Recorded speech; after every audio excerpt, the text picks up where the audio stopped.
Students, आपके YouTube channel all in one coaching centre में आपका हार्दिक अभिनंदन है। कल के क्लास हम लोग जो किए थे उसमें फिजिक्स और केमिस्ट्री के ऑब्जेक्टिव क्वेश्चन को हम लोग देखे हुए हैं। जितने भी ऑब्जेक्टिव क्वेश्चन को फिजिक्स और केमिस्ट्री में हम बताया था उस सभी क्वेश्चन आपके बोर्ड में आया हुआ था। आज के क्लास में हम लोग देखने जा रहे हैं कि मैथ के ऑब्जेक्टिव में कौन कौन से प्रश्न आपको पूछे जाएंगे और आप लोग इसको अच्छा से प्रिपेयर कीजिएगा। जो भी बताएंगे वीडियो को अच्छा से देखिएगा। जो भी दिक्कत होगा आप लोग कमेंट कीजिएगा। वीडियो को लाइक करना नहीं भूलिएगा और कमेंट करना भी नहीं भूलिएगा और अपने दोस्तों में शेयर कर दीजिएगा। चलिए आज की क्लास में हम लोग देखते हैं कि मैथ के क्वेश्चन कौन कौन से कल के पेपर में आएगा। थोड़ा सा ध्यान से देखेंगे। इस प्रश्न में पहला चैप्टर से आपका जो क्वेश्चन आता है फर्स्ट चैप्टर से, इसमें आपको देखना है। चलिए आज की क्लास में हम लोग पढ़ने जा रहे हैं मैथ के कुछ ऑब्जेक्टिव क्वेश्चन जो आपके बोर्ड में पूछा जाता है और कल के एग्जाम में पूछा जाएगा। थोड़ा सा उसको अच्छा से आप देखिए, ठीक है ना। चलिए लिखा है एग्जाम में पूछे कि दो परिमेय संख्याओं के बीच में कितने परिमेय निकाल सकते हैं। तो दो परिमेय या दो अपरिमेय, दो परिमेय या दो अपरिमेय के बीच अनंत परिमेय भी निकाल सकते हैं और अनंत अपरिमेय भी निकाल सकते हैं। एग्जाम में पूछे कि दो परिमेय संख्याओं के बीच में कितने परिमेय निकाल सकते हैं तो अनंत, दो अपरिमेय संख्याओं के बीच में कितने अपरिमेय निकाल सकते हैं तो अनंत। ऐसे जो भी क्वेश्चन आएगा बना सकते हैं। इसी पर एक क्वेश्चन आपके बिहार बोर्ड में पूछा जाता है कि 2.5 कितना जी 5, ये 2.5 किस दशमलव के रूट के बीच के आता है, किस अपरिमेय संख्याओं के बीच में आता है। तो 2.5 √5 और √6 के बीच आता है। आपके बोर्ड का पूछा हुआ क्वेश्चन है, हर साल पूछता भी है, आप लोग ध्यान से देख लीजिएगा। एग्जाम में पूछे कि √5 और √6 के बीच कौन सी संख्या आती है तो 2.5 आती है, 2.5 आती है। या तो पूछे कि दो परिमेय संख्याओं के बीच में कितने परिमेय निकाल सकते हैं तो अनंत निकाल सकते हैं। दो अपरिमेय संख्याओं के बीच में कितने अपरिमेय निकाल सकते हैं तो अनंत निकाल सकते हैं। ऐसे क्वेश्चन आए तो बना सकते हैं। पाई एक अपरिमेय संख्या है। पाई कौन संख्या, एग्जाम में पूछे कि पाई कौन संख्या, अपरिमेय है। कौन है, अपरिमेय। इस पाई का खोज कौन किया था, आर्यभट्ट। कौन किया था, आर्यभट्ट। एग्जाम में पूछे कि पाई का खोज कौन किया था तो पाई का खोज आर्यभट्ट ने किया था। और पाई ये कौन संख्या, अपरिमेय संख्या।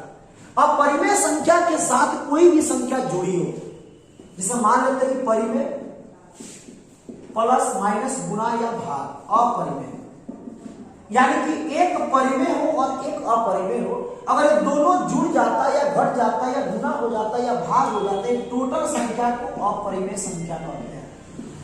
इस टोटल संख्या को क्या कहते हैं, अपरिमेय संख्या। अभी हम लोग जितना पढ़े समझ सकते हैं। पाई ये कौन संख्या तो अपरिमेय, इसका खोज कौन किया था, आर्यभट्ट किया था। उसके बाद परिमेय और अपरिमेय संख्याओं का योग गुना भाग या जो भी आता है, एक अपरिमेय और एक परिमेय आता है, इसका संग्रह हमेशा कौन संख्या कहलाता है, अपरिमेय संख्या कहलाता है। इस पर क्वेश्चन आएगा, बन जाएगा। जैसे कि √2 एक अपरिमेय है और 2 एक परिमेय है। ये दोनों को जोड़ दिए तो ये संख्या मेरा बन गया अपरिमेय। यानी परिमेय और अपरिमेय, चाहे परिमेय प्लस परिमेय, चाहे गुना, चाहे भाग, चाहे गुना, जो भी करो, जैसे एक अपरिमेय संख्या के साथ परिमेय जुड़ेगा, टोटल संख्या को डायरेक्ट हम लोग मारेंगे अपरिमेय संख्या है। कौन संख्या, अपरिमेय संख्या है। पाई कौन संख्या, अपरिमेय है, तो पाई/2 भी कौन संख्या, अपरिमेय संख्या है। कौन संख्या, अपरिमेय है। एक पूछता है सअभाज्य संख्या। बाबू सअभाज्य संख्या एक युग्म है, दो संख्याओं का युग्म है जिसमें हमेशा दो संख्या होता है और उसमें दोनों संख्या को वैनिश गुणनखंडों की संख्या 1 होती है। वैनिश गुणनखंडों की संख्या कितनी होती है, 1। जैसे कि हमने लिखा 5 और कितना जी 6, 5 और कितना 6, ये दो संख्या का युग्म है और दोनों संख्या में ओनली फॉर एक संख्या 1 है जो दोनों को भाग दे सकता है। तो जिस दो संख्याओं में केवल एक ही संख्या से, एक संख्या से हम लोग भाग देते हैं, केवल 1 से भाग देते हैं, उस संख्याओं के समूह को हम लोग सहभाज्य कहते हैं। अगर बोर्ड के एग्जाम में पूछे कि सहभाज्य इसमें कौन सा युग्म है तो आप लोग बता सकते हो। पाई में कौन संख्या तो अपरिमेय हम बता सकते हैं, इसमें किसी को कोई डाउट नहीं है। अब चलते हैं, देखते हैं स्वाभाविक में हम लोग पढ़े ए बराबर बी क्यू प्लस आर, ए बराबर बी क्यू प्लस आर। इस सूत्र का प्रतिपादक यूक्लिड ने किया था। इस सूत्र का प्रतिपादन कौन किया था? यूक्लिड ने। और इसी सूत्र को यूक्लिड ने अपना एक बुक लिखा था जिसका नाम था Euclid elements. Euclid elements, Euclid ने अपना एक बुक लिखा था जिसका नाम था यूक्लिड एलिमेंट्स। और इसी यूक्लिड एलिमेंट्स के भाग संख्या 7 में इस सूत्र को सबसे पहले लिखा हुआ था। एग्जाम में पूछे कि ए बराबर बी क्यू प्लस आर सूत्र को कौन बनाया, कौन लिखा था? तो यूक्लिड ने। कौन लिखा था? यूक्लिड ने। ये किस बुक में लिखा हुआ था? तो यूक्लिड एलिमेंट्स के भाग संख्या 7 में लिखा हुआ है। इस यूक्लिड एलिमेंट्स के सूत्र से केवल हम लोग एचसीएफ निकालते हैं, यानी कि मौसा निकालते हैं। एग्जाम में पूछेगा कि यूक्लिड विभाजन सूत्र से या यूक्लिड एल्गोरिथम से क्या निकाला जाता है? तो केवल एचसीएफ निकाला जाता है। क्या निकाला जाता है? एचसीएफ। ए बराबर बी क्यू प्लस आर। इसमें ए हमेशा बड़ा होता है जब बराबर होता है बी से, और आर हमेशा छोटा होता है बी से, और आर का मान 0 से बड़ा या तो बराबर और बी से हमेशा छोटा होता है। ये 3 कंडीशन आप लोग जानिएगा, इसमें से एक क्वेश्चन आपके बोर्ड में आएगा। सबसे पहले ए बराबर बी क्यू प्लस आर सूत्र को कौन बनाया था? यूक्लिड। इस सूत्र को किस बुक में लिखा हुआ था? यूक्लिड एलिमेंट्स के भाग संख्या 7 में। उसके बाद इससे क्या निकाला जाता है? तो इससे एचसीएफ निकाला जाता है। इसमें हमेशा ए बड़ा होता है बी से या तो बराबर होता है। आर का मान हमेशा बी से छोटा होता है, और आर का मान 0 से बड़ा या बराबर और बी से छोटा होता है। ये हम लोग सीख गए यूक्लिड से। इसमें जो भी क्वेश्चन आएगा आपको बना सकते हो। अब हम लोग देखने जा रहे हैं कि कोई भी अगर लगातार संख्या हो, लगातार प्राकृत संख्या हो, जैसे लगातार प्राकृत संख्या के आपके बोर्ड के एग्जाम में पूछे कि एचसीएफ क्या होगा, तो डायरेक्ट इसका आंसर 1 मानना। तो लगातार प्राकृत संख्याओं का एचसीएफ कितना होता है? 1। जैसे कि पूछ देंगे 10 और 11 का एचसीएफ कितना होगा, तो 10 और 11 एक लगातार संख्या, और लगातार संख्याओं का एचसीएफ डायरेक्ट कितना मारेंगे? ये लिखेंगे, कोई दिक्कत इसमें। उसी के बाद दूसरी तरफ मुझे लगातार सम संख्या का, लगातार सम संख्या का एचसीएफ कितना होगा? तो 2 लिखेंगे। इसी प्रकार मुझे लगातार विषम संख्या का, विषम संख्या का एचसीएफ कितना होगा? तो 1 होगा। अभाज्य संख्या का पूछे, कितना भी अभाज्य हो, लगातार हो या नहीं हो, तो अभाज्य संख्या का एचसीएफ भी 1 होता है, और सम अभाज्य संख्या का भी एचसीएफ 1 होता है। यानी केवल एक सम संख्या है, जो सम संख्या को अगर लगातार लिखते हैं तो उसका एचसीएफ 2 होता है। बाकी सभी संख्याओं को अगर हम लोग लगातार लिखते हैं, प्राकृत हो, विषम हो, अभाज्य हो या स्व अभाज्य हो, इस विषम सम वाले को छोड़कर ये चारों जो संख्याओं का समूह दिख रहा है, अगर इसका हम लोग एचसीएफ निकालते हैं तो इसका मान हमेशा कितना आता है? 1 आता है। कितना आता है? 1 आता है। इस पर कोई भी क्वेश्चन आएगा तो आप लोग बना सकते हैं। ऑब्जेक्टिव आएगा तो बनेगा ना, इसमें कोई दिक्कत नहीं है। बोर्ड में आपके एक और क्वेश्चन इसमें है जो कि पूछता है, आपके एक्सरसाइज का क्वेश्चन है कि दर्शाइए कि 6 प्लस 1 या 6 प्लस 3 या 6 + 5 एक विषम पूर्णांक है, धनात्मक विषम पूर्णांक है। इसको आप लोग एक बार देख लीजिएगा, इस सब्जेक्टिव में पूछेगा, 2 नंबर में पूछेगा। ऐसे जितने भी क्वेश्चन आएगा आप लोग बना सकते हैं। ये तो बन जाएगा ना, इसमें कोई दिक्कत तो नहीं है ना। अब देखते हैं एक क्वेश्चन टाइप्स पूछता है, सबसे अच्छा क्वेश्चन है कि 3 घंटी 6 मिनट 8 मिनट और 12 मिनट के अंतराल पर बजती है। 3 घंटी 6 मिनट 8 मिनट 12 मिनट के अंतराल पर बजती है। यदि हम तीनों घंटी को एक साथ बजाते हैं तो पुनः ये तीनों घंटी कितने समय के बाद बजेगी? ऐसे जितने भी क्वेश्चन आएगा, अगर एक नंबर में पूछता तो कुछ नहीं करना है, 6, 8 और 12 का इसका लघुत्तम निकाल देना है, यानी कि एलसीएम निकालना है। सिंपल सी बात है, क्या निकालना है? एलसीएम निकालना है, लघुत्तम जिसको बोलते हैं। जैसे भी क्वेश्चन है कि 3 घंटी 6 मिनट 8 मिनट 12 मिनट के अंतराल पर अगर बजती है, अंतराल पर बजती है, यदि तीनों घंटी को एक साथ हम बजाते हैं, तीनों घंटी को एक साथ बजाते हैं तो तीनों घंटी पुनः एक साथ कब बजेगी? तो इसको जैसे इस तरह के क्वेश्चन आपको मिलेगा, डायरेक्ट इसका एलसीएम निकालेंगे, और एलसीएम निकालेंगे 2 से हो गया 3, 4, 6, 2 से 3, 2, 3, फिर 3 से 1, 2, 1, गुना कर लेंगे, 2 तिहाई 6, 6 दूना 12, 12 दूना 24, यानी एक बार अगर इसको हम लोग बजाते हैं तो पुनः 24 मिनट के बाद ये तीनों घंटे पुनः एक साथ बजेंगे। ऐसे क्वेश्चन है तो बना सकते हैं, इसमें कोई दिक्कत नहीं है ना।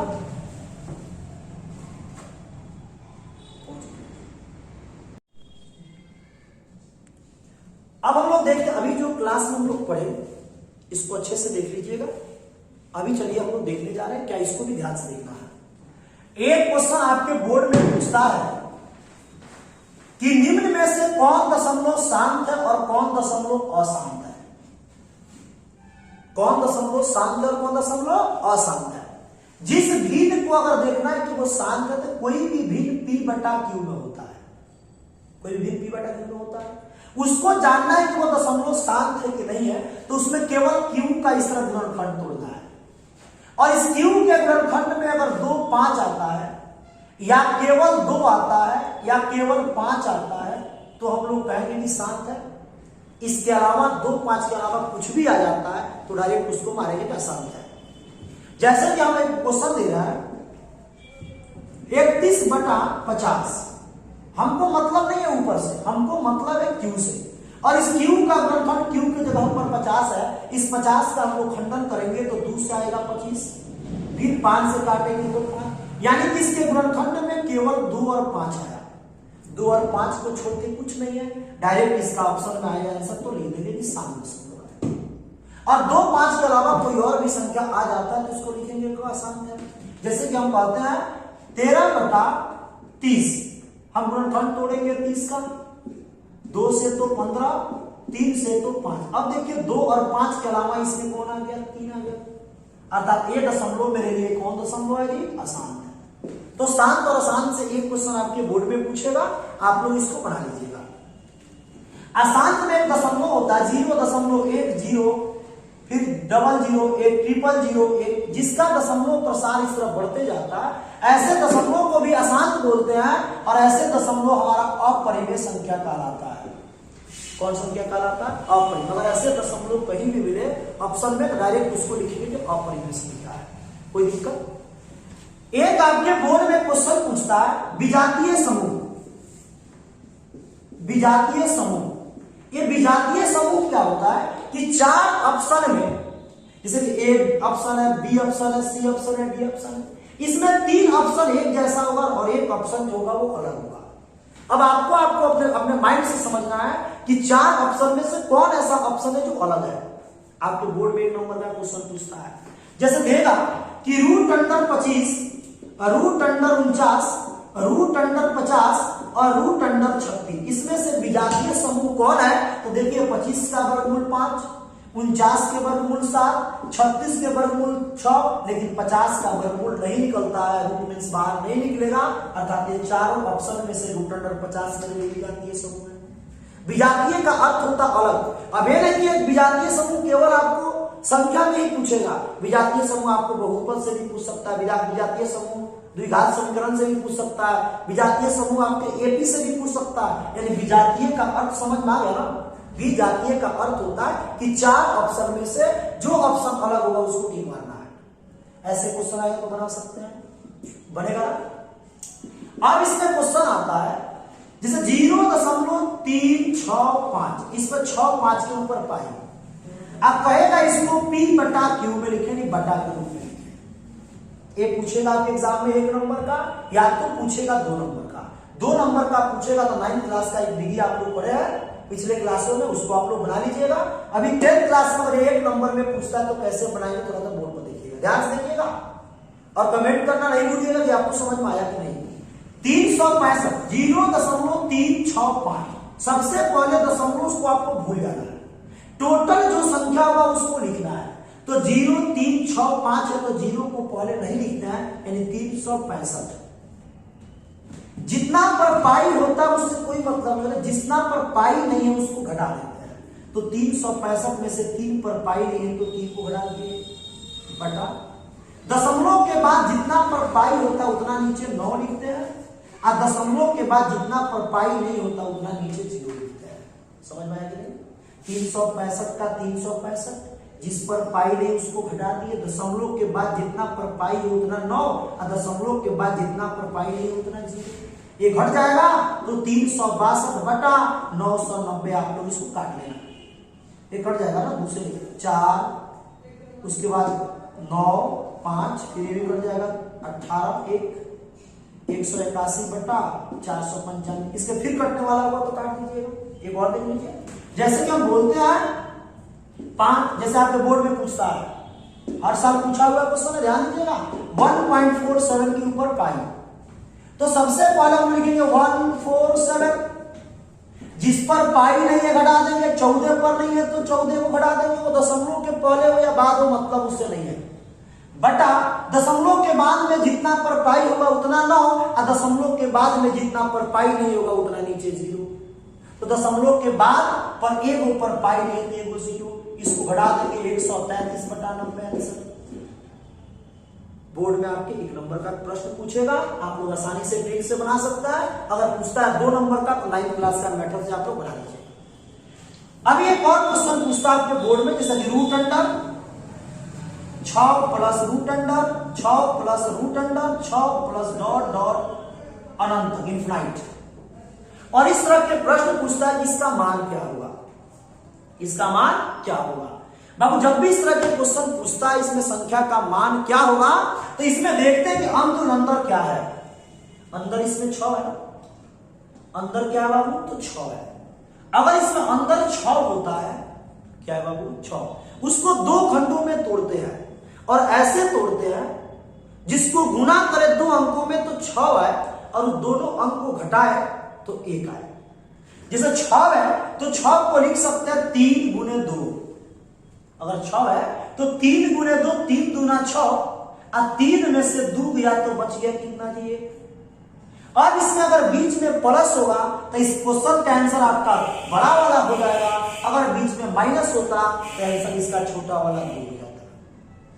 ठीक है ना, जो आपके बोर्ड में पूछा हुआ क्वेश्चन है, पूछ रहे हैं आप लोग, आंसर कमेंट बॉक्स में लिखिएगा।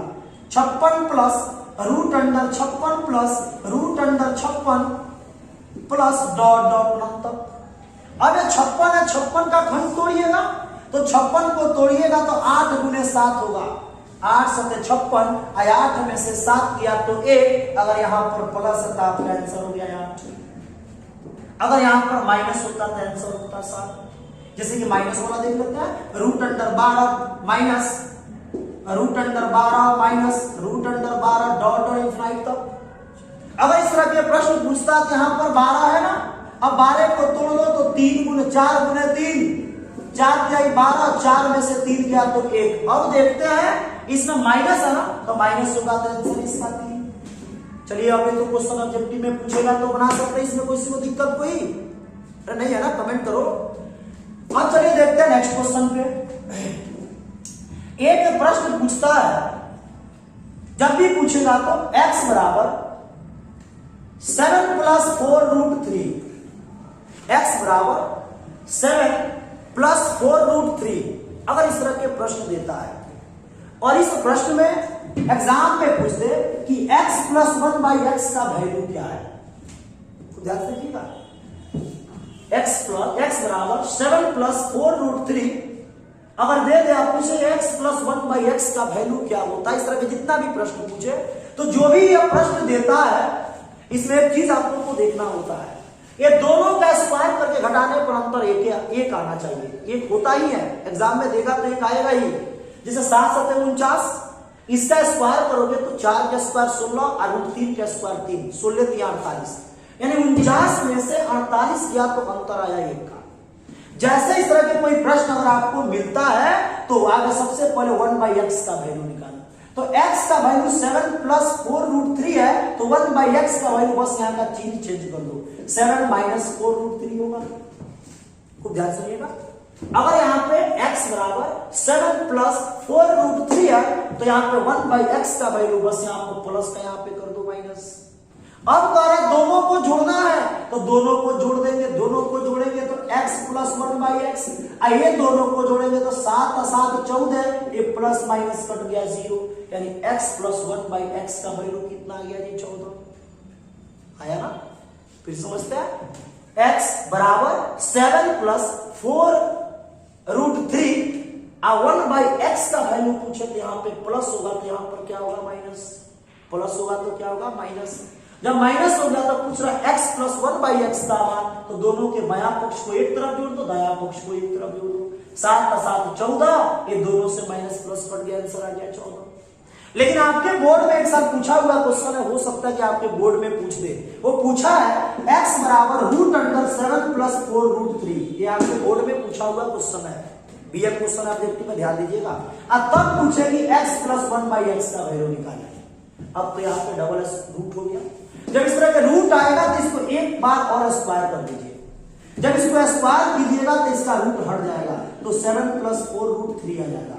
अब देखिए फॉर्मेट मेरा वही आ गया। अब इसमें निकाल दीजिएगा 1 बाई एक्स स्क्वायर, क्योंकि x था तो 1 बाई एक्स तो यहाँ पे प्लस है तो हो जाएगा माइनस। ये बोलिए ना, अरे आया ना। हमको मान निकालना x प्लस 1 बाई एक्स का। x प्लस 1 बाई एक्स का एक फॉर्मूला होता है a प्लस 1 बाई एक्स, यानी a प्लस b का whole square equal to a square plus b square plus 2ab। तो 2a के जगह पर x और b के जगह पर 1 बाई एक्स, इससे ये कट गया। इसका मान दोनों का जोड़ लेंगे, तो दोनों को जोड़ेंगे तो 14 और प्लस 2, 14 2 16, स्क्वायर उधर जाएगा तो रूट कर जाएगा। 16 का वर्गमूल कितना 4। इतना आपको बनाने की कोई आवश्यकता नहीं है, बोर्ड में ये पूछेगा या तो ये जब पूछेगा तो कुछ नहीं कीजिएगा, आंसर याद रखिएगा कि इसका आंसर हमेशा कितना आएगा, 4 आएगा। आंसर कितना आएगा, 4 आएगा। इस तरह का प्रश्न आएगा तो बना सकते हैं ना, किसी को कोई डाउट तो नहीं है ना।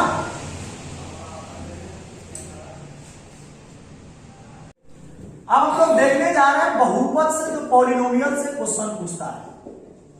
इस बहुपद से आपके एग्जाम में 5 नंबर का ऑब्जेक्टिव इस साल बोर्ड में आएगा। कितना नंबर का, 5 नंबर का। सबसे पहले पूछेगा कि बहुपद कहते किसे हैं, जब बहुपद निम्न में से कौन सा बहुपद है।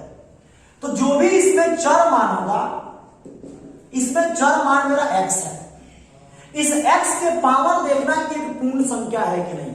माइनस में नहीं होना चाहिए, पावर बटा में नहीं होना चाहिए, पावर मेरा रूट में नहीं होना चाहिए। अगर इतना कंडीशन को फ्लो करता है तो हम लोग कहेंगे कि बहुपद है, अन्यथा बहुपद नहीं है। जैसे कि आपसे कहा जाए कि बहुपद है कि नहीं, तो इसमें x के पावर 2 है, इसमें x के पावर 1 है, इसमें x के पावर कुछ नहीं तो 0 है। ये 0 1 2 3 जो भी हो, ये पूर्ण संख्या और पूर्ण संख्याओं का पावर वाले को हम लोग बहुपद कहते हैं। अगर एग्जाम में पूछते कि x प्लस 1 बाई एक्स बहुपद है, तो बोलेंगे ये बहुपद नहीं है, क्योंकि इसका पावर 1 है। जैसे पावर जो बटा में होता है ऊपर जाता है, तो इसका पावर माइनस हो जाता है, अर्थात जैसे माइनस जाएगा तो मेरा पूर्ण संख्या नहीं है, अर्थात इसको बहुपद नहीं कहेंगे। एग्जाम में पूछे बहुपद है कौन है, तो पद पहचान सकते हैं। इसमें आता है बहुपद के शून्यक। बहुपद के शून्यक, बहुपद के शून्यक में हम लोग शून्यक उसको कहते हैं जो बहुपद को शून्य कर दे। जो बहुपद को शून्य करता है, 0 कर देता, बहुपद के मानों को शून्य कर देता है, 0 कर देता है, उस मान को हम लोग शून्यक करते हैं। जैसे एग्जाम में पूछे कि x square plus 2x plus 1 का शून्यक कौन है, कौन है। Option number A 1, option number B -1, option number C 0, option number D 2। एक एक करके मान इसमें रख कर देखिए किस पर 0 आ रहा है। एक पर तो 0 आएगा, लेकिन इस पर प्लस से जुड़ जाएगा। -1 रखेंगे, -1 को रखेंगे तो -1 का स्क्वायर 2 गुना -1 प्लस 1, यानी 1 प्लस से माइनस में गुना किया, -2 अब प्लस 1 1 2 अब -2, 2 में से 2 गया तो 0। जिस इस मान में से मान को रखने के बाद इस बहुपद को शून्य करता है, वही मान हमारे लिए बहुपद का शून्य कहलाता है। हो जाएगा। 1 नंबर के एक और क्वेश्चन पूछता है, इस तरह का ग्राफ देगा और ग्राफ में पूछेगा कि इसमें x अक्ष है, y अक्ष। इसमें पूछेगा कि px का शून्यक क्या है। तो बाबू px का जब शून्यक पूछेगा तो x वाले को देखना है कितना बार काट रहा है। तो x वाले को काटा 1 जगह, 1 2 जगह, 1 3 जगह, यानी px का शून्यक आपका 3 हो गया। अगर वही पूछे कि पी वाई का शून्य क्या होगा, तो देखना है कि वाई वाले को कितने जगह काटा, तो वाई वाले को यहाँ एक जगह काट रहा है, तो पी वाई का शून्य कितना हो जाएगा, यानी ग्राफ को जितने एक्स अक्ष पर काटेगा वो एक्स अक्ष का शून्यक होगा, वो पी एक्स का शून्यक होगा, अगर वाई पर काटता तो मेरा पी वाई का शून्यक होगा। एक नंबर का क्वेश्चन पूछेगा, बना सकता है। अब देखते हैं नेक्स्ट, एक पूछता है द्विघात बहुपद का व्यापक रूप। तो बाबू व्यापक रूप होता है इसका a x square plus b x plus c, जहां ए का मान कभी भी 0 नहीं होता है। A x square plus b x plus c, अगर इसी पर तुमसे पूछा जाए कि त्रिघात बहुपद का शून्य व्यापक रूप क्या होगा, तो त्रिघात का हम लोग 3 से स्टार्ट करेंगे, a x cube plus b x square plus c x plus d. चतुष्घात का पूछेगा तो 4 से स्टार्ट करेंगे, 5 घात का पूछेगा तो 5 से स्टार्ट करेंगे, और जिस बहुपद के जितना पावर होता है उसके शून्यकों की संख्या उतना ही होती है। यानी कि द्विघात बहुपद के शून्यकों की संख्या 2, त्रिघात के बहुपद के शून्यकों की संख्या 3, चतुष्घात बहुपद के शून्यकों की संख्या 4। अगर त्रिघात बहुपद देता है तो त्रिघात बहुपद से आपके एग्जाम में 2 शून्यक होता है, एग्जाम में पूछेगा कि अल्फा प्लस बीटा का मान क्या होगा, तो minus b by a. Alpha into beta का मान क्या होगा, तो c by a. 1 by alpha plus 1 by beta का मान क्या होगा, तो माइनस बी बाई सी। ये 3 प्रश्न में से कोई प्रश्न आपके बोर्ड में पूछेगा या तो तीनों पूछेगा। जैसे एग्जाम में दे दे कि 2x square minus 3x plus 5, ए का मान 2, बी का मान माइनस 3, सी का मान 5, अब पूछे अल्फा प्लस बीटा का मान, तो माइनस बी बाई ए। यानी कि माइनस सूत्र में पहले से अब 3 भी मेरा माइनस है, अब बटा ए का मान मेरा 2 है, माइनस माइनस प्लस 3 बटा 2, alpha into beta C by A, यानी सी का मान हो गया 5 और ए का मान हो गया 2। 1 by alpha plus 1 by beta, यानी कि माइनस बी बाई सी, तो माइनस बी के जगह पर माइनस 3 बटा सी के जगह पर 5, माइनस माइनस प्लस 3 बटा 5। ऐसे तीनों प्रश्न में से एक प्रश्न आपके बोर्ड में पूछेगा, आप लोग बना लीजिएगा। एक प्रश्न पूछेगा कि यदि द्विघात बहुपद के शून्यकों का योग 2 तथा गुणनफल 3 है, तो द्विघात बहुपद ज्ञात करें। अगर इस तरह का क्वेश्चन पूछेगा ही, यदि द्विघात बहुपद के शून्यकों का योग 2 और गुणनफल 3 हो, तो क्या ज्ञात करेंगे, शून्य द्विघात बहुपद ज्ञात करें। इसके लिए करेंगे क्या, द्विघात बहुपद के फॉर्मूला होता है x square minus alpha plus beta into x plus alpha into beta. X square का x square alpha plus beta का मान 2 है, अल्फा इंटू बीटा के मान 3 है। आपका आंसर हो गया। एक प्रश्न इस पर पूछेगा, या तो एग्जाम में 2 नंबर का पूछेगा, या तो एग्जाम में आपका 1 नंबर का पूछेगा। आप लोग बना लीजिएगा, इसका स्क्रीनशॉट लेते जाइएगा। चलिए अब हम लोग पढ़ने जा रहे हैं द्विघात समीकरण। एक द्विघात समीकरण से भी आपका 2 या तो 3 ऑब्जेक्टिव पूछता है। सॉरी, एक द्विघात बहुपद का क्वेश्चन देख लीजिए। द्विघात बहुपद में पूछता है कि एक्स स्क्वायर माइनस 2 का शून्यक निकाला है, एक पूछेगा बोर्ड में। तो कुछ नहीं करना है कि एक्स स्क्वायर माइनस में एक्स स्क्वायर माइनस 2 जब भी शून्यक निकालते हैं तो बराबर 0। ये एक्स स्क्वायर बराबर 2, एक्स रूट जब इधर जाता तो प्लस माइनस रूट अंडर 2, यानी एक्स का मान एक रूट अंडर 2 हो गया और एक माइनस रूट अंडर 2 हो गया। और इसी तरह आपके क्वेश्चन में देगा। उसी पर आपके एग्जाम में क्वेश्चन पूछे कि एक्स स्क्वायर माइनस 3 का शून्यक क्या होगा, तो डायरेक्ट मान देंगे प्लस माइनस रूट अंडर 3। सोचने की आवश्यकता नहीं है। एग्जाम में पूछे टी स्क्वायर माइनस 15 का शून्य क्या हो गया, तो प्लस माइनस रूट अंडर 15। लेकिन बोर्ड में ऐसे ऑप्शन नहीं देगा, बोर्ड में ऑप्शन अलग अलग करके देगा। इस तरह आप लोग उस ऑप्शन को देख लीजिएगा, उसमें टिक मार दीजिएगा, बन जाएगा। जो इसमें एक्स स्क्वायर आप प्लस करके अगर देता तब पूछे कि इसका शून्य क्या है, तो इसका शून्य काल्पनिक होता है। क्या होता है, काल्पनिक शून्यक होता है, यानी कि इसका शून्यक हम लोग नहीं निकाल सकते, केवल कल्पना कर सकते हैं। एग्जाम में पूछेगा कि एक्स स्क्वायर प्लस 2, उसी पर एक क्वेश्चन याद आया कि जिस संख्या को संख्या रेखा पर दर्शाते हैं उस संख्या को वास्तविक संख्या कहते हैं, और जिस संख्या को संख्या रेखा पर नहीं दर्शाते उस संख्या को काल्पनिक संख्या कहते हैं। काल्पनिक संख्या का पहचान कैसे करते हैं? जिसके रूट में माइनस हो, जिसके रूट में क्या होगी? माइनस हो, संख्याओं को हम लोग काल्पनिक संख्या कहते हैं, और काल्पनिक संख्या को संख्या रेखा पर प्रदर्शित नहीं करते हैं। चलिए अब चलते इस पर। द्विघात समीकरण और बहुपद दोनों में कुछ अंतर नहीं है, बहुत सिंपल, दोनों एक जैसा ही है।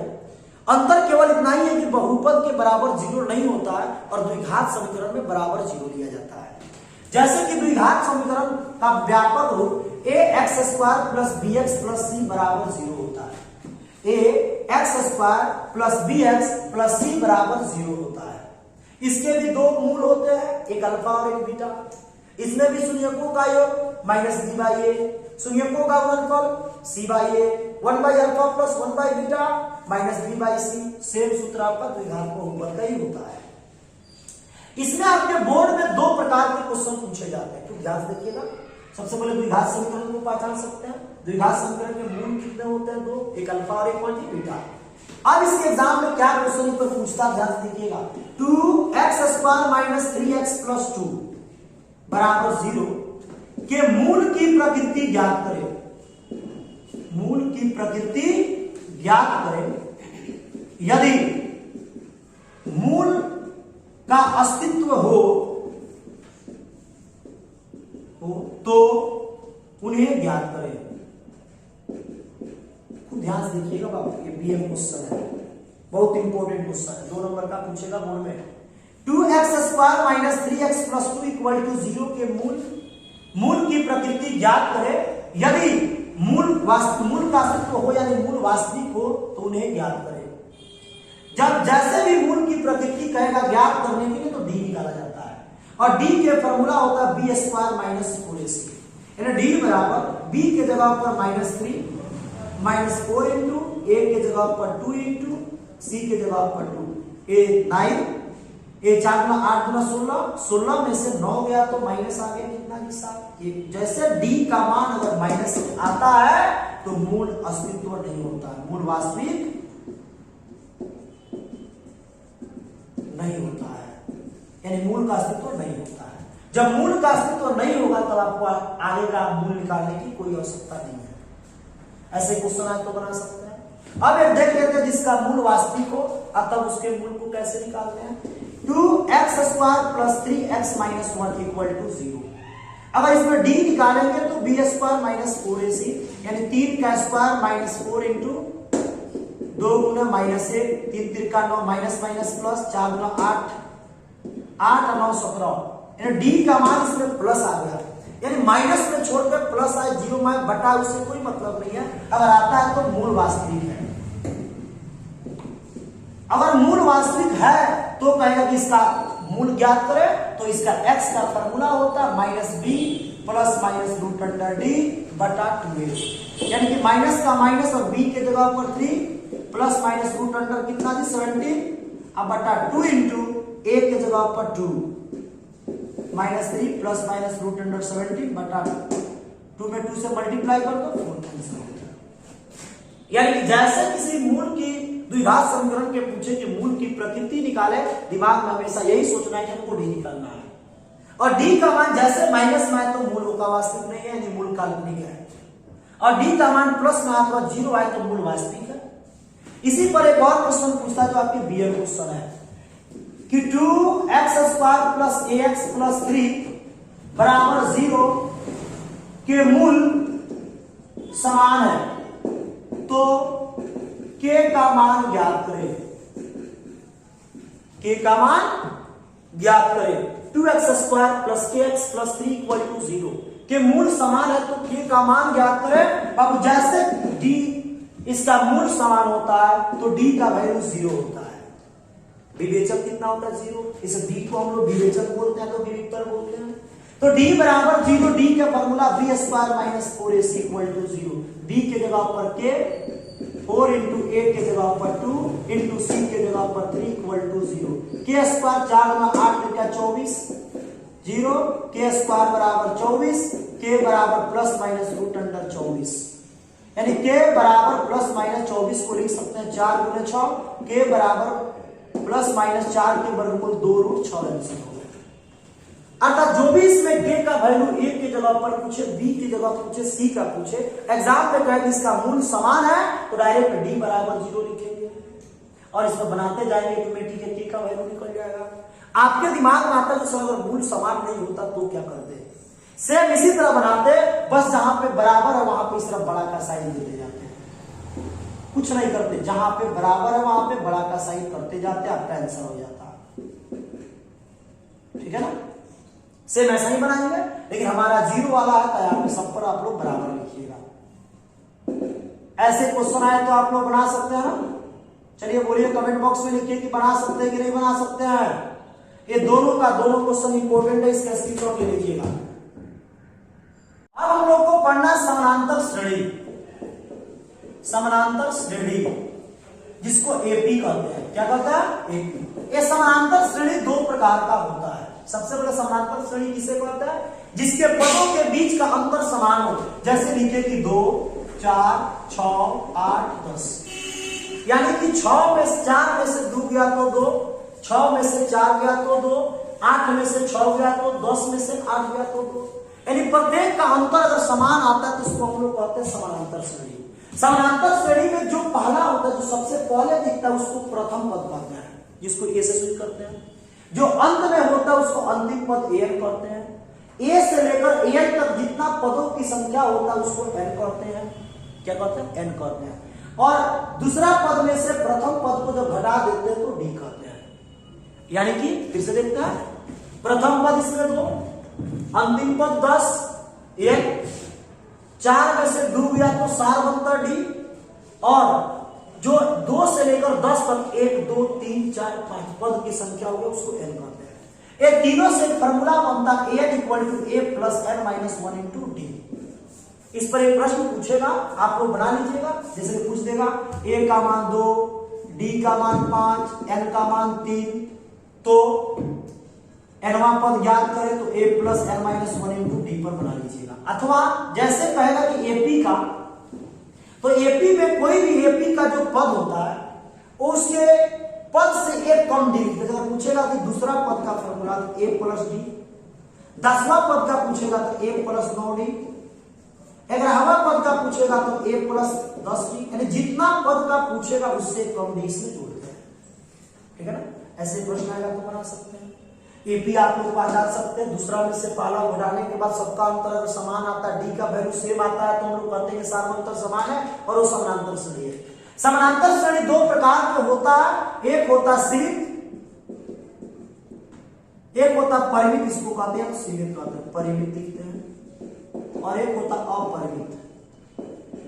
परिमित एपी उसको कहते हैं जिसके प्रथम पद और अंतिम पद दिया हो, जैसे 2, 4, 6 डॉट डॉट 50, इसका प्रथम पद भी और अंतिम पद है। ऐसे समानांतर श्रेणी को परिमित समानांतर श्रेणी कहता है, और जिसमें पहला पद दिया हो लेकिन अंतिम पद हमको पता नहीं हो, जैसे हम लिख देते 2, 4, 6, 8 डॉट डॉट, लास्ट में डॉट डॉट आ गया। ऐसे एपी को अपरिमित एपी कहते हैं, इसको अनंतर हम लोग बढ़ा सकते हैं। किसी की एपी के अगर प्रथम पद देता है और सार्वंतर देता है, अब तब मुझे इसमें किसी भी एपी का पद का सूत्र तो आप लोग आसानी से ले सकते हो, चाहे मान लिख सकते हो। जिसे पूछे तो इसमें 10वां पद क्या होगा, तो ए प्लस 9 डी, ए का मान 2 और 9 गुने डी के मान 4, 9 चौका 36 और 2 38 हो गया। बना सकते हो ना, इसमें किसी को कोई दिक्कत नहीं है। एपी के प्रथम पद कौन है? 2, अंतिम पद 10, सारवंतर तो 4 में से 2 गया तो 2, सारवंतर भी ज्ञात कर सकते हैं, इसमें किसी को कोई डाउट है? बन जाएगा ना। एक ऑब्जेक्टिव पूछेगा कि एपी के 3 पद दिया हो, जैसे 2 ब्रैकेट 10, अब पूछे कि इस बीच वाले एपी का पद क्या होगा, तो दोनों को जोड़ के इसमें 2 से भाग कर दीजिए, तो 2 प्लस 10 बटा 2, यानी 10 और 2 12, 12 में 2 से भाग कर दिए 6 कर देंगे, यानी दोनों को जोड़ के 2 से भाग कर देना। जैसे पॉइंट ए ब्रैकेट सी, तो ए और सी को जोड़ के तब लिखना है, यहाँ पर बी नहीं लिखना है, यानी ए प्लस सी बटा 2 आप लोग बीच में भर दीजिएगा, बन जाएगा। इसमें किसी को कोई डाउट तो नहीं है ना? इसमें कोई भी क्वेश्चन पूछेगा तो बना सकते हैं ना, बनेगा ना? अब देखते हैं, एक पूछता है कि an equal to 4n plus 3, an equal to 4n plus 3 का प्रथम पद तथा सार अंतर। बाबू जब भी इस तरह के कोई क्वेश्चन पूछे, जैसे इसके एग्जाम में पूछते कि सार अंतर क्या है, तो सिंपल कुछ मत सोचना, इसमें देखना कि n के साथ क्या जुड़ा है। तो n के साथ इसमें 4 जुड़ा तो आपका सार अंतर 4 हो गया, ठीक है ना? अगर n मेरा माइनस में यहाँ पे होता, इसकी मान तो लिखियो तो 3 माइनस 4n, तो d का मान -4 हो जाता। यानी n के साथ जो जुड़ा होता वही मेरा सार अंतर d होता है। अब इसमें पूछेगा प्रथम पद कौन है, तो जहां इसमें n के जगह पर कुछ रखें तो वहां पे 1 रखेंगे, प्लस 3, 4 का 4 और 3 7। इसी प्रकार दूसरा पद पूछे तो 4 गुणे 2 प्लस 3 4 जो 8 3 11। यहां से भी हम लोग सार अंतर d को निकाल सकते हैं, 11 में से 7 गया तो 4 बन जाएगा। ऐसे क्वेश्चन आएगा तो कोई इसमें दिक्कत तो नहीं है ना? अब इस तरह के अगर प्रथम पद हम लोग को पता चल गया, सार अंतर भी पता चल गया, तब कहे कि इसके 20 पदों का योग ज्ञात करें, तो हम लोग ऐसे निकाल लेंगे n/2 into 2a plus n-1 into d। यहाँ पर n के जगह पर 20/2, 2 के 2, a के जगह पर कितना जी 7, n के जगह पर 20 माइनस 1 इंटू d के जगह पर कितना 4। यहाँ से सॉल्यूशन कर लेते हैं। ऐसे प्रश्न आएगा तो बना सकते हैं, इसमें किसी को कोई डाउट नहीं है ना? अरे बनेगा ना? इसमें पूछेगा question n equal to 4n plus 3 में d का वैल्यू क्या होगा, सार अंतर क्या होगा, तो जो n के साथ जुड़ा है वो सार अंतर होगा। जो पद पूछेगा उसका n का वैल्यू उतना रख दो। प्रथम पद पूछेगा तो 1 रखेंगे, दूसरा पद पूछेगा तो 2 रखेंगे, 10वां पद पूछेगा तो n के जगह पर 10 रखेंगे। कोई दिक्कत नहीं ना है? इसमें और प्रश्न पूछता है कि 8 के प्रथम 20 गुणज का योग ज्ञात करें। 8 के प्रथम 20 गुणज का योग ज्ञात करें। तो 8 के प्रथम 20 गुणज का योग ज्ञात करें। अगर ऑब्जेक्टिव में पूछता है 1 नंबर में, तो जितना गुणज का पूछता है उतना गुणे 1 बढ़ा दो, बटा 2। 20 1 बढ़ा दो तो 31/2, और जिसका पूछेगा उससे गुणा कर दो। ये 2 से कट गया तो कितना जी 4। ये गुना कर दो 20 से 21 में, 21 गुना 42, 420, गुणे कितना जी 4, 4 गुना 8 और 4 चौका 16, 1680 आंसर हो गया। ये बनेगा ना? कहेगा कि 8 के प्रथम 20 गुणज का योग, तो जिसका जितना पूछेगा तो 20 गुणे 21/2, जिसका पूछेगा उतना गुना।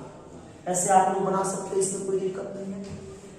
प्राकृत संख्या का योग लगातार, प्राकृत संख्या का योग का फॉर्मूला होता है n इंटू n प्लस 1/2। सम संख्या का योग n इंटू n प्लस 1। विषम संख्या का योग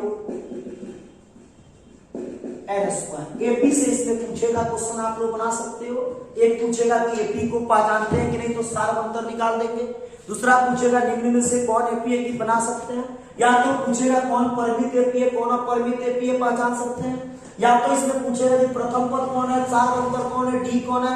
या तो पूछेगा कि एन का पद निकालो, जो भी पूछेगा आप लोग निकाल सकते हैं। उसके बाद पूछेगा एपी का 3 को पद दिया, उसके बीच वाला पद को कैसे निकालेंगे, इसमें कोई दिक्कत नहीं है। या तो पूछेगा कि इस तरह n equal to 4n plus 3 है, तो इसका प्रथम पद क्या होगा, तो n के जगह पर 1 रख लेगा। सार अंतर पूछेगा जो, तो n के मान के जो पहले होगा उसको रख लेगा। अगर इस पर पूछ दे कि ऐसा, इस पर कह दे कि डी निकाल दे और ए निकाल दे, उसके बाद इसके 20 पदों का योग ज्ञात करें, तो ऐसा के फॉर्मूला रख के हम लोग बना लेंगे। इस पर क्वेश्चन आएगा तो बन जाएगा 8 के प्रथम 20 गुणज का, तो जितना गुणज का पूछेगा उतना गुणे आगे 1 बढ़ा देंगे, बटा 2। इसको हम लोग हल कर लेंगे, आ गया 1680। प्राकृत संख्याओं का योग n इंटू n प्लस 1/2, सम संख्याओं का योग n इंटू n प्लस 1, और विषम संख्याओं का योग क्या होता है n²। इस पर अब क्वेश्चन आएगा तो बन जाएगा। चलिए अब हम लोग देखने जा रहे हैं निर्देशांक ज्यामिति के ऑब्जेक्टिव, जो आपके बोर्ड में पूछा जाता है। इस निर्देशांक ज्यामिति के ऑब्जेक्टिव को जानने के लिए हम लोग को डायग्राम समझना पड़ेगा, तो ध्यान से देखिएगा। इस निर्देशांक ज्यामिति को समझने के लिए डायग्राम समझना पड़ेगा। इसमें जिस समतल सतह पर एक्स अक्ष और वाई अक्ष, जिस समतल सतह पर एक्स अक्ष और वाई अक्ष होता है उस समतल सतह को कार्तीय तल कहा जाता है। कार्तीय तल एग्जाम में पूछेगा कि एक्स अक्ष और वाई अक्ष जिस तल पर होता है उस तल को कौन तल कहते हैं, तो कार्तीय तल। कौन तल? कार्तीय तल। ये भी पूछ सकता है कि कार्तीय तल को एक्स अक्ष और वाई अक्ष कितने भागों में बांटता है, तो 4 भागों में बांटता है। ये चारों भाग के प्रत्येक भाग को हम लोग चतुर्थांश कहते हैं। क्या कहते हैं? चतुर्थांश। इसमें प्रथम चतुर्थांश है,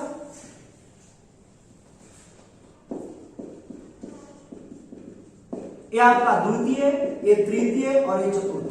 चतुर्थांश कितने? 4। प्रथम, द्वितीय, तृतीय और कौन? चतुर्थ। इस अक्ष पर दाहिने तरफ प्लस, बाएं तरफ माइनस, ऊपर प्लस, नीचे माइनस। कोई भी चतुर्थांश एक्स और वाई अक्ष से बना है, एक्स और वाई अक्ष से बना है। किसी भी निर्देशांक को पहले एक्स लिखते हैं, बाद में वाई लिखते हैं, हमेशा याद रखना। पहले एक्स, बाद में वाई। अब इसमें पूछा गया कि प्रथम चतुर्थांश में एक्स क्या है, तो प्लस है, वाई भी क्या है जी, प्लस है। जैसे इसमें हम दे दें 2, 5, इसमें x भी प्लस वाई भी प्लस। एग्जाम में पूछे कि 2, 5 किस चतुर्थांश में होता है, तो प्रथम, क्योंकि दोनों प्लस है। इसमें देखते हैं कि पहले हमेशा याद रखना है कि x को, बाद में y। इसमें देखो x मेरा माइनस है और y मेरा प्लस है, यानी जैसे इसमें हमको एग्जांपल देना हो तो हम लिख सकते हैं -2, 3। इसमें देखते हैं तृतीय चतुर्थांश में x मेरा माइनस है और y भी मेरा माइनस है। इसका अगर हमको जैसे लिखना हो इसमें तो हम आसानी से ले सकते हैं -2, -3। ये चतुर्थ चतुर्थांश में x मेरा प्लस होता और y मेरा माइनस होता, यानी इसमें लिख सकते हैं 2 -3। ये चतुर्थांश है। आपके एग्जाम में पूछेगा कि -5 और 3 किस चतुर्थांश में होगा, तो आगे माइनस है तो बाद में प्लस, तो माइनस और प्लस किस चतुर्थांश में होता है, तो द्वितीय चतुर्थांश में होता है। ऐसे प्रश्न आएगा तो बना सकते हैं ना। बोलिए, जल्दी बोलिए कमेंट बॉक्स में। ये आपका मूल बिंदु है। इस मूल बिंदु का निर्देशांक होता है 0, 0। केवल 0 नहीं, अब केवल 2 0 नहीं, दोनों 0 लिखकर छोटे ब्रैकेट में। मूल बिंदु का निर्देशांक होता है 0, 0। ये एक्स अक्ष है, इस एक्स अक्ष की दूरी को कहते हैं भुज। एग्जाम में पूछेगा 100% बोर्ड में वो क्वेश्चन पूछेगा कि एक्स अक्ष की दूरी को क्या कहते हैं, तो एक्स अक्ष की दूरी को भुज कहते हैं।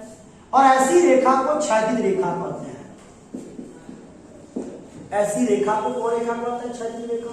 उसी प्रकार एग्जाम में पूछे कि वाई अक्ष की दूरी को क्या कहते हैं, तो कोटि कहते हैं। और इसके रेखा को हम लोग ऊर्ध्वाधर रेखा कहते हैं,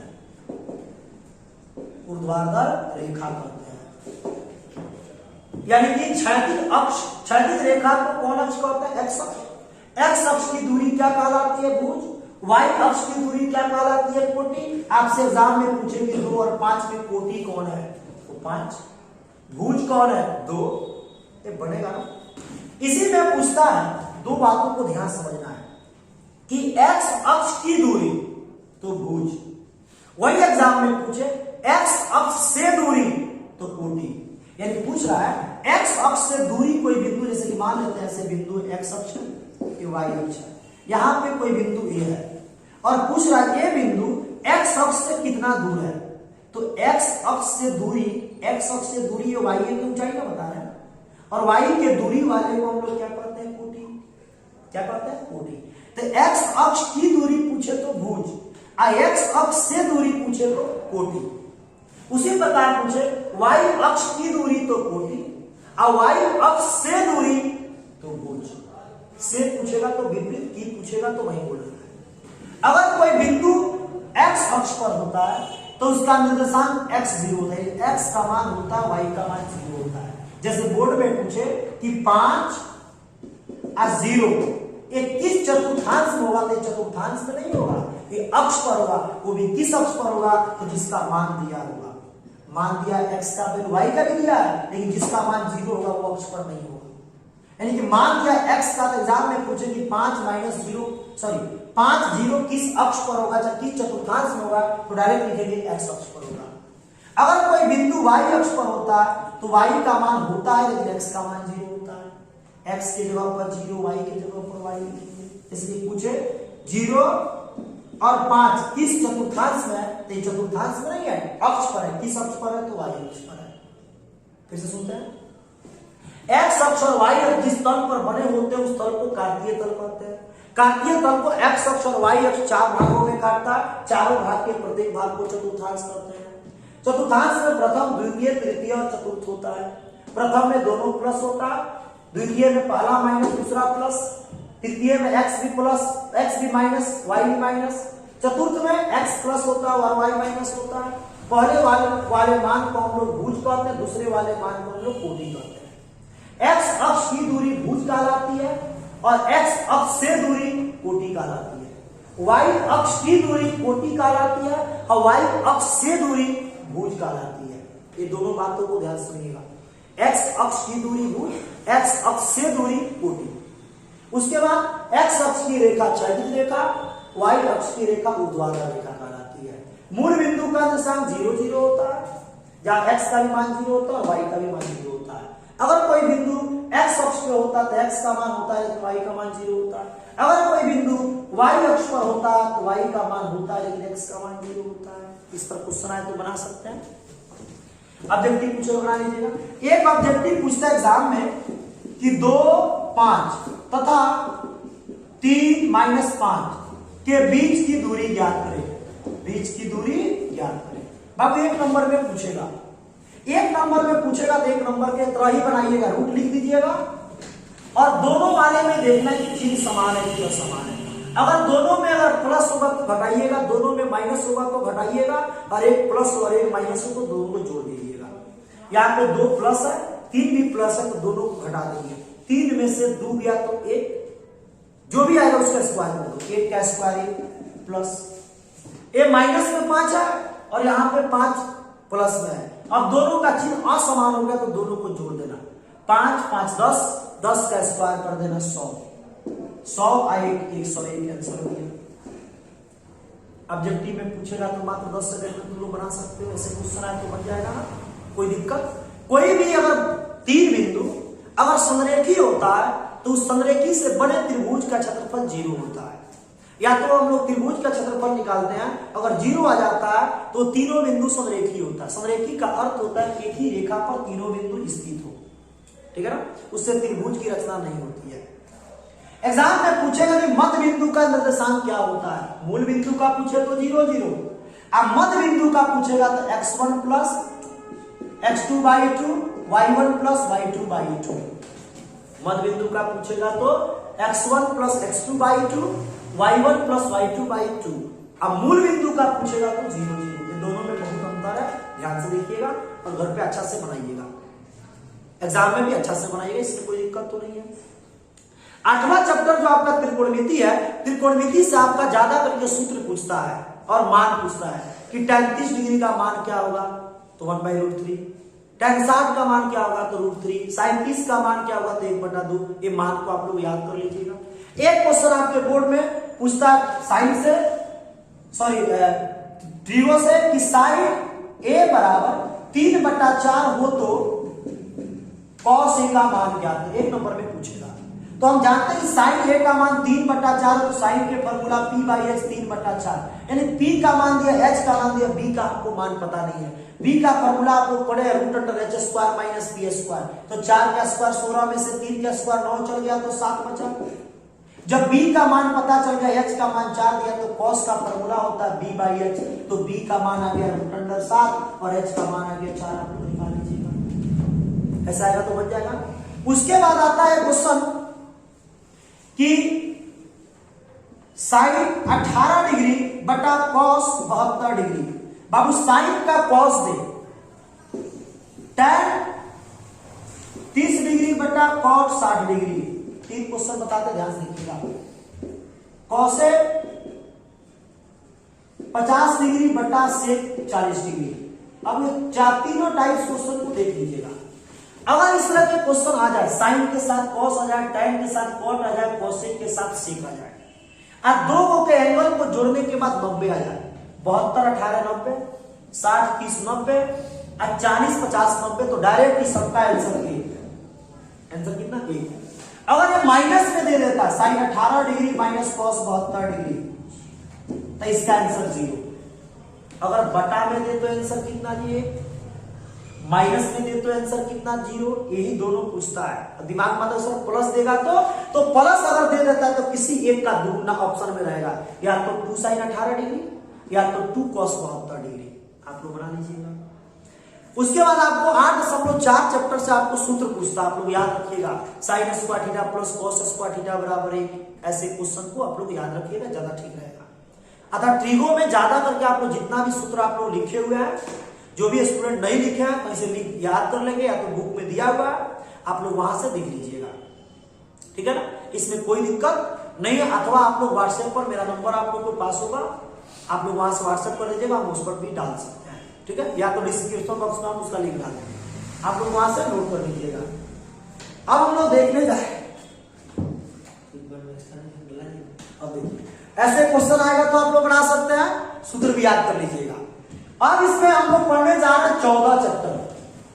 बाबू 14 चैप्टर के ऑब्जेक्टिव में माध्य, माध्यक और बहुलक आता है, और सबसे ज्यादा ऑब्जेक्टिव इसमें आता है। ध्यान से देखिएगा, 12 इसलिए नहीं बता रहे ऑब्जेक्टिव, आपका 9 आपका हाई एंडरस्टैंड है, 10 नंबर आपका ब्रीथ है, और आप लोग को मात्र इस बार 50% ही क्वेश्चन को बनाना है। तो ऐसे प्रश्न को हम लोग क्यों नहीं पढ़े जो सबसे आसान हो, जो हम लोग पहले से जानते हैं, ठीक है ना। अभी हम लोग देखने जा रहे हैं 14 चैप्टर। 14 चैप्टर का नाम है माध्य, माध्यक और बहुलक, जिसको हम लोग सिंपल उसका नाम लिखा हुआ है सांख्यिकी।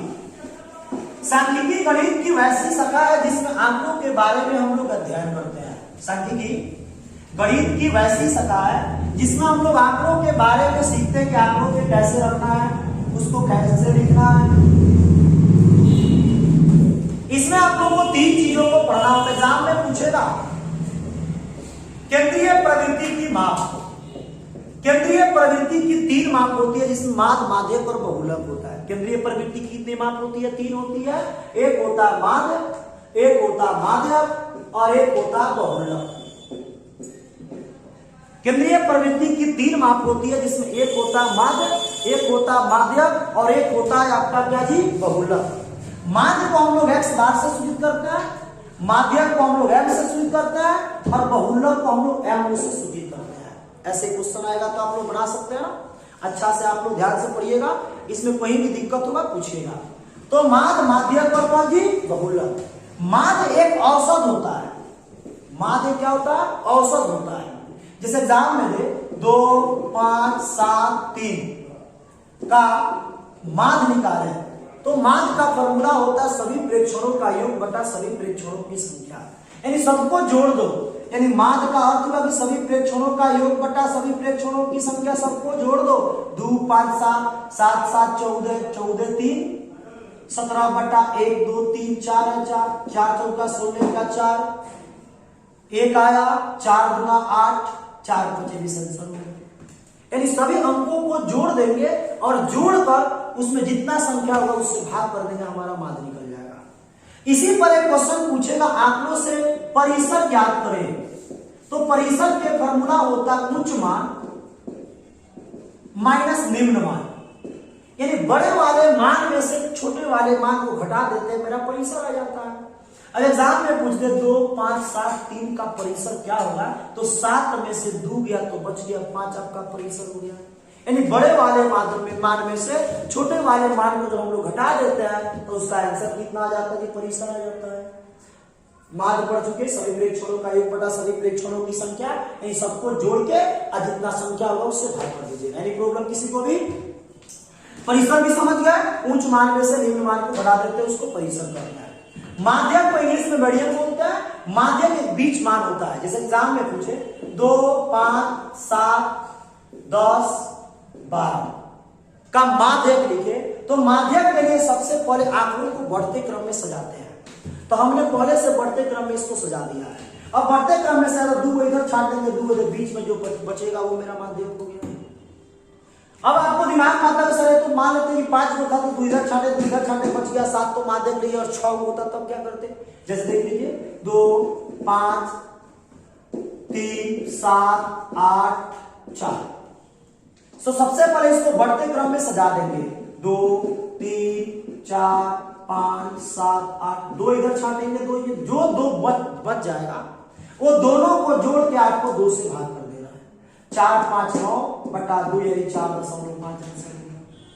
माध्यम भी आप लोग निकाल सकते हैं। बहुलक का अर्थ होता है एक ऐसा मान जो आंकड़े में सबसे अधिक बार आता है, सबसे जो अधिक बार आता है उसको बहुलक कहता है। जैसे 2 5 3 2 6, इसमें पूछा जाए सबसे अधिक बार कौन आया, तो सबसे अधिक बार इसमें आया बहुलक तो 2 आया है। आपका दिमाग का सर अगर 2 संख्या एक साथ अगर दो आ जाए तब क्या करेंगे, तो उसके लिए एक सूत्र होता है बहुलक बराबर, इसको याद रखिएगा, व्यक्ति में पूछेगा, बहुलक बराबर 3 माध्यक माइनस 2 माध्यक, 3 माध्यक माइनस 2 माध्यक। इसके लिए सबसे पहले आपको माध्यक निकालना होगा, फिर माध्य निकालना, जैसे दोनों निकाले, और फिर इस फॉर्मूला को रख के बनाइएगा तो आपका एक्यूरेट वैल्यू उस तरह आ जाएगा। लेकिन उस तरह नहीं पूछता है, अगर पूछेगा तो आपके बोर्ड में मात्र 2 ही क्वेश्चन पूछता है। एक पूछता है जिसका आंसर ऑप्शन में 4.16 रहता है, और एक पूछता है जिसका आंसर 2.16 होता है। ये दोनों प्रश्न का आंसर है। अगर ऐसे बोर्ड में पूछेगा क्वेश्चन 2 संख्या एक साथ दे दिया, पूछे कि इसका बहुलक क्या होगा, तो आपके ऑप्शन में जरूर आएगा या तो 2.16 या तो 4.16। इस तरह के बोर्ड में क्वेश्चन पूछता, आप लोग उसको टिक मार दीजिएगा, ठीक है ना। ये भी आप लोग को समझ में आ गया। माध्य माध्यक और पहुंची बहुलक। अब आप लोग एक टॉपिक पढ़ना है प्रायिकता।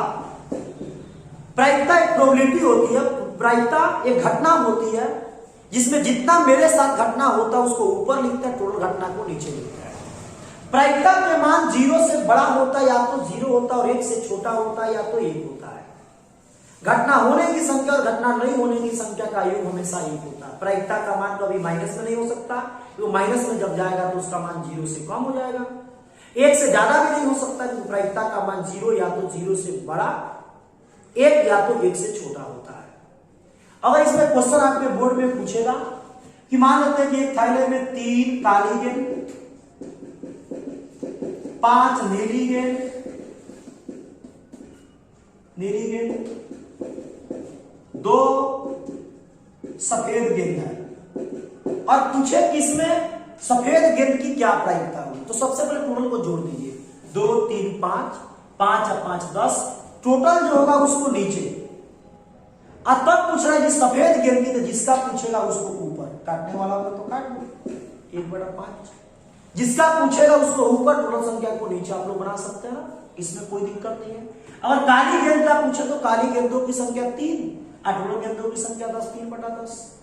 अगर पूछे नीली गेंदों की संख्या तो 5 बटा 10, प्रायिकता बन जाएगा ना। एक क्वेश्चन पूछता है जो कि माइनस में देता है, किसी भी प्रायिकता का मान माइनस में नहीं होता है। आप लोग जितना भी क्वेश्चन हम बताएं एक बार वीडियो को अच्छा से देख लीजिएगा और बोर्ड में आपको अच्छा से बनाइएगा। चलिए सबको बेस्ट ऑफ लक कल के एग्जाम के लिए। और जिस बच्चे को अगर पूरा टोटल समझ में आएगा लास्ट में लिखे कि हाँ हमको टोटल समझ में आ चुका है। चलिए आज के लिए सबको गुड नाइट और कल के एग्जाम के लिए बेस्ट ऑफ लक।